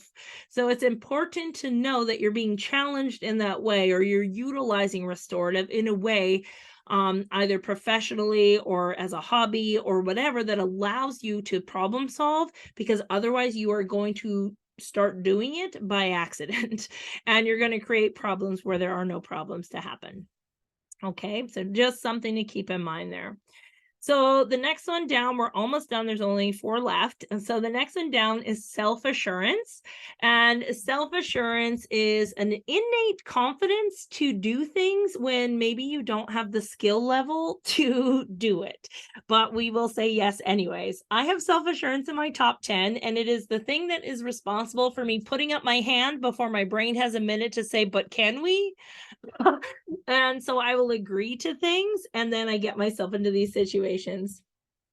My girlfriend's studio manager says, leave her the F alone. Oh, is that what she has? Restorative? Yeah, that it's good. That's a good thing as a studio manager to have restorative. Absolutely. That's amazing. Because they will make sure you don't get into trouble. I wish I had somebody in the first 3 years to help me do that. All right. So self-assurance is the thing that puts you in rooms though where you might feel like, oh, I don't belong here, but obviously I got myself here, so I do in some capacity. We will do the things or agree to do the things that we're like, yeah, I can figure that out. And then sometimes we're like, wait, what the fuck did I just agree to? And then we have to like, I'll figure it out. It'll be fine. I'll figure it out. So it's really, really important that we recognize what are we saying yes to and what are we volunteering for and what are we putting our name into. And while I was shocked, I am trying to learn any freaking thing. Yeah. And so the best way for me to think about it, because I also have self-assurance, but I don't have high self-value. This is something I've had to been working on the last 5 years. So I have confidence in certain things, but Liz, I saw your self-assurance come out. Like when you have something to say, you say it with like an authority. And while it's partly command, that's also self-assurance is like, no, I know that I'm right here. Like, or I know this thing. And even like getting yourself to Mexico, staying where you were, like you're like, I'll figure it out. I'll figure out how to get to the house. Like you're like, I'll figure it out. It's fine. Self-assurance is a figure it out attitude. It's like, I got it. It's okay. Whereas a lot of people don't have that. And it doesn't mean that just because you don't have self-assurance high in your strengths, doesn't mean you're like super like not confident or like terrible. It means you get your confidence by being in your other strengths. So it's important to understand that difference because a lot of people are like, oh no, self-assurance is at the bottom. It's like, yeah, but that's because you get confidence by being in service to other people if you have lots of relationship things, or you get confidence by pointing out problems and being right about the problem and helping prevent things from happening. You get confidence when people, when you see the specialness in every person, you get confidence by things like that. It's just not an inherent like, yeah, I'll do that. All right. So the next one is significance and people in significance. So I do have this in my top 10, I think. I used to have it in my top 5. I think it moved down, but significance people love to be independent, but they also love to be recognized by people they respect. That's the key. It's like, oh, this person thought of me. Oh, it's very ego driven. So you got to be careful. It toes the line very carefully, but it is the thing that allows you to have influence over people. So significance is high for me because if people don't like me, then they're not going to listen to me, right? So I do need people to respect at least what I'm saying or where I'm coming from or things like that in order to have the impact that I'm meant to have. And so that's important to me. It also is the thing that allows me to associate with people that I see as higher up than me and say, I want to get up there with them. So how can I be of service to them so that they respect what I do? And then that gives me a name. So like aligning myself with Sue Bryce or things like that. My significance was like, oh my God, like freaking the fuck out, right? Don't tell her I said that. But there was that when she like messaged me in my DMs, I was like, it's fine, just play it cool, self-assurance. It's like, it's cool, of course it's fine, but significance is like, oh yeah, it's a cocky little shit. It's a little shitty piece, but it is important to get yourself in the spaces to have the influence that you want to have. And so while it sounds like it could be a very like what's the word, like very not super great for the ego, it is important to do the job that you're meant to do, and it's a talent that you have. You just like to be respected. There's nothing wrong with that. All right. And then we have strategic, and strategic is my number 1. And this is why I love Clifton Strengths, because it allows me to strategize people and allows me to understand how I can get the most efficient and effective outcome that I desire with what I'm saying, how I'm teaching, what I'm doing, which is exactly why we're doing this. Because I'm in Body Image Bootcamp as well as in my Empowerment for Everybody course, I talk all the time about strengths and I make people do it, but we really don't have time to go into the nitty-gritty details about all of the different strengths. We really just focus on the ones I have. So I said, well, what is a fast way, an efficient way that I could make sure? Let's do a webinar. I can record it. I can share it. Everyone can have access to it once I'm done. So that way they can refer back to it if they want to learn more about different strengths. Done. Strategy. Right? Now, the thing with strategic is that it needs a purpose. If it does not have a purpose or an end designation, it is going to spin around and get overwhelmed. And then you combine that with connectedness, and all of a sudden you're like spinning around a lot on intellection, and you're spinning down here over here about something you're not even supposed to talk about. So the important thing with strategic is to think of it like a GPS. If it doesn't know where to go, there's infinite possibilities to get you to anywhere. So it's not going to be able to tell you where to go. As soon as you can figure out where am I going and how am I getting there, boop, it pops that onto the map. Now your brain says, okay, what's the most efficient way? And you will have a plan A, B, C, D, E, F, G, and you never run out of options. You will always have a plan to get out of something, to get to something, to make something happen. But you need that end goal in order to connect to, in order for your brain to get going in the right direction. And so that's the thing. I always encourage people, if you feel you have strategic, or you've taken it and you know you have strategic and you find yourself like floaty, just say, okay, what is the purpose? Why am I doing this? If you have purpose, then you're good and your brain will put the pieces together. Strategic is, again, also about efficiency. For me, I see it in visual form. Like when I'm driving, my brain will like literally show me different maps if I'm like stuck in traffic, to say, well, you could go this way and this would put you out here and then you go over here. I'm not even good at spatial reasoning, my friends. But like my brain literally will say, what if you did this? What if we did this? And so it's kind of fun to play with like different possibilities and see which would be faster and which wouldn't be faster. So the other thing about strategic is fucking hates inefficiencies. Hates it. Hates it, hates it, hates it. If something is inefficient, it is the most frustrating, because you're like, this could have been an email, like one of those things. And so it's really important to recognize, when is that your responsibility? And when is it just part of life that some things are just inefficient, and that's fine. And I know some people will write letters to be like, hey, you can make this a bit more efficient by doing X, Y, and Z, just so it makes them feel better that they tried to fix it. But ultimately, it's just like, it's not my problem. Let it go. It's okay. Or if it really bothers you, create a system that is more efficient and fill the niche, right? That's the thing. All right. And then last but not least, we end with woo. So woo stands for winning others over. And this is, again, the people that are like, everyone is a friend. My husband's dad has woo, and every cruise we go on, by the end of the cruise, he has met literally every human on that cruise ship, has buddies, has met the captain of the ship, and ends up going to like all these dinners and like gets himself into all these like really cool experiences, simply because he's not afraid to talk to strangers. Woo loves topical conversation, does not like to get very deep, and really loves just like chit-chatting, shooting the shit with people and having fun. Like I said, the golden retriever, like me. They want everyone to like them. And they're really good in politics. They're really good in social situations. They're your networkers. These are the people that created networking events, for sure.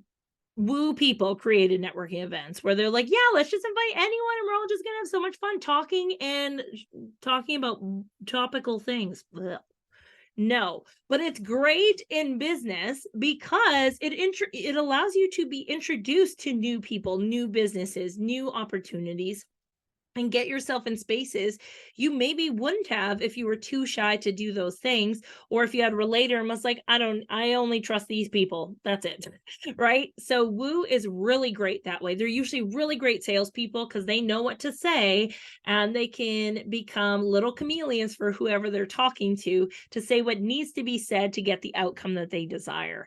So they become very good salespeople, either selling people on themselves, or selling them on the product, or selling them on the service, or whatever it is. They also make really good motivational speakers and inspiring people, really good at online content creators and things like that. But again, where it can hang them up is that they worry that people don't like them. And if people don't like them, they're like, but why? Why don't they? And it can like hang out in their head for a very long time, trying to figure out, especially if the person doesn't give them a reason.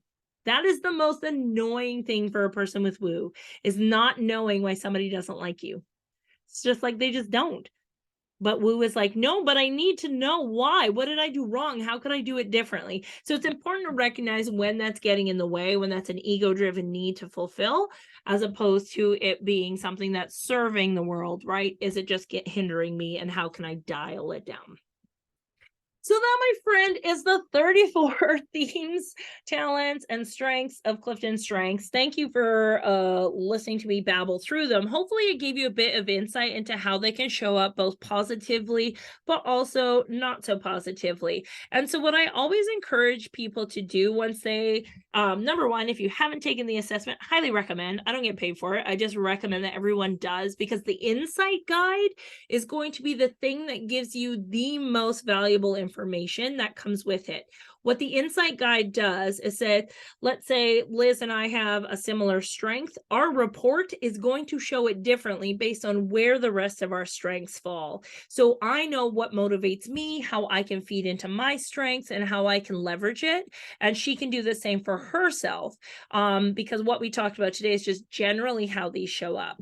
So it's really important. Yeah, let's just say we have a few the same, just a few. And so it's important to have that information. But in the meantime, if you're just like, oh no, I just want to guess kind of what I have, here's what you can do. I want you to just start thinking into your past. Number one, if you have a hard time doing that, you know you don't have context.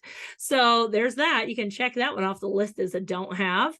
But start digging through your past and see if you could figure out, like, how did I show up in these situations? And an easy one to start with, because it's relatively recent, is when we first heard that lockdown was a thing and a pandemic was happening. Where did your brain go? What happened? What did you do when that happened? I'll give it a try. What Julie says, what type of report is best? So you want to take here, I'll find the link for it. Hold on. So it comes with like a bunch of different reports, but the insight report is the one that you want.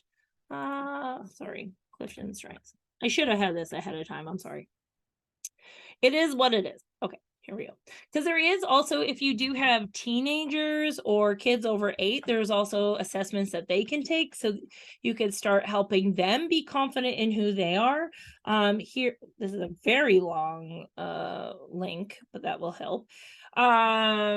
But yeah, so it'll give you like the list of them. You can take one just to figure out your top 5 if you want to start there, and it'll still give you an insight report for that. But if you want the best value of it, I do recommend doing the full 34, so you can see what's at the bottom and that your brain just doesn't fucking do. Like your brain literally just doesn't do that thing. And so that way you know what you can outsource, but also how you can communicate with other people more effectively that might have those as their top strengths, to say, oh, that's why that frustrates me. Because I don't have that and they have that, or vice versa. The other thing I was going to do, oh yes, I shared this in the Empowerment for Everybody group, but there's a video that talks about basically the story that they use to demonstrate the power of Clifton Strengths. I'll just go find it here somewhere. Where is it? Hello. Of course it's gone. Where the hell did I put it? Okay, well, I'll find it somewhere. Hold on, guys. I make a lot of posts, don't I? Okay, here we go. And this is just a video. It's a little story about a rabbit, but it'll give you an idea of what it feels like to be in our strengths and to when we're not in our strengths, and what it does to us confidence wise and so on. And I cry almost every time I hear this story. So I highly recommend it for anybody that is on the call here. So don't forget, once we exit out of this, the chat, I think, goes away. So if you want these links, just like copy and paste them into a browser or a notepad or something like that, so you can have access to them. Yeah, does anybody have any questions for me? I know I've kept you on here long enough. I want to respect your time, but if anybody has questions, I'm more than happy to answer the best I can. And if not, then I'll let you go with your day. No? Okay, perfect. Well, thank you guys so much for being here. It's always, oh, Carol says, yes, wait. Okay, hold on. If you need to go, you can go. But Carol has something to say. Which test is best? Just not the entrepreneur one. Start with the top 5. What is it here? How it works? Hold on. My God, they do make this quite an effort, don't they? Here we go. I recommend the Clifton Strengths 34 would be the best one that I suggest. But there should be one that is also a 5 if you don't want to spend all the money on the 34 just yet. You can also find the 5. But I think the 34 gives you more information and more of a robust understanding of how your strengths intertwine with each other, because really we say your 5 to 10 are the ones that really make a difference and are your default buttons where you naturally hang out, whereas your bottom ones aren't. Oh, I will answer a question that tends to come up. People are like, well, do these ever change? Do they ever move around? So up until people take it the first time, more often than not, those are the strengths you've always had as a kid. Now, as somebody that's an achiever, I can tell you that they can change, but whatever's in your bottom probably won't come to the top. You might just, if you have like a traumatic life experience or just something big happens in your life, some can move around, but more often than not, your 5 to 10 will stay relatively the same with a little shuffly. And then the ones in the middle tend to be ones that you can pull up when you need to, but ultimately they are dormant until you need them. So yeah. Send me a link for private coaching. Oh, sure. Yeah, I could do that for you. Carol, what's your email if you don't mind sharing it on there? And then I'll copy that into my browser. Or you can just send me a message or oh, actually, here. Carol, can you just send me an oh, never mind. You did it. You did it. Somebody's got activator. Ah, Carol. Beautiful. Let me just go pop that in here. So I'll send that to you. But yeah, hopefully this was beneficial. I want to thank you guys though for being on here, because it's always easier for me to talk if there's people for me to engage with than if it is just me talking into the void. So having you here actually made this much better for me, and I appreciate that. Oh, thank you. We also have Julie. Same. Beautiful. Let me just pop that into another browser. Beautiful. There we go. Perfect. And excellent. That's great. That's fantastic. So the recording of this, I'm going to post in the Beyond the Body group as well as in the Empowerment for Everybody group. So if you need to refer back to it, and then I'm also going to have it just like freestanding on my YouTube channel. So then that way, if you need to refer back and you forget where it will be on my YouTube channel. So you can refer to it there as well. Beautiful. Enjoy the rest of your Saturday, my friends. Thank you for taking time out on the weekend. Oh, Liz, thank you. Beautiful. Add that to there.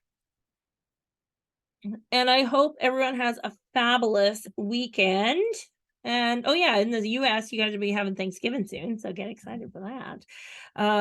And yeah, you guys are awesome. Thank you. Okay, Rena, everyone's getting on this on the boat. That's not even a thing. All right, keep writing them down. Here we go. Beautiful. Thanks, guys. Have a great weekend. Love you. Bye.